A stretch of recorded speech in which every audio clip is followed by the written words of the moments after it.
Hi friends, welcome to my channel. చపాతీలు మెత్తగా రావాలంటే ఇలా చేయండి ఫ్రెండ్స్. చపాతీ ఫస్ట్ 1 టైం చేసేసి చిన్న ఆయిల్ వేసి స్పూన్తో అటు ఇటు రఫ్ చేసి ఫుల్ అటు ఇటు రఫ్ చేసి ఫోల్డ్ చేయండి ఫ్రెండ్స్.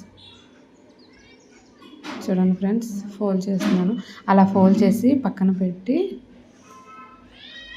పెట్టిన తర్వాత మళ్ళీ దాన్ని తీసి ఒక 5 మినిట్స్ అలా పక్కన పెట్టి మళ్ళీ దాన్ని కొంచెం పిండేసి మళ్ళీ చేసి దాన్ని అప్పుడు పిల్లలు మెత్తగా ఉంటాయి ఫ్రెండ్స్. ఏ జర్నీ టైం కన్నా ఎక్కువ టైంలో కూడా ఉంటాయి. ఇవి మెత్తగా ఉంటాయి, ఎప్పుడు తిన్నా సరే మనకి మెత్తగా ఉంటాయి.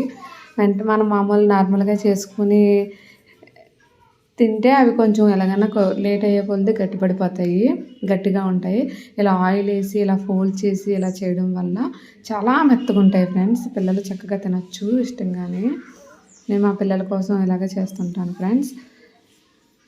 ఎవరికైనా తెలియకపోతే ఇలా చేసి చూడండి ఫ్రెండ్స్.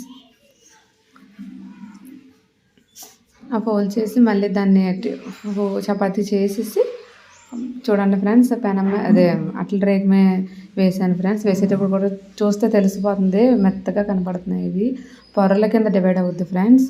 అటు ఇటు ఫుల్ బాగా రోస్ట్ చేస్తే సరిపోద్ది ఫ్రెండ్స్.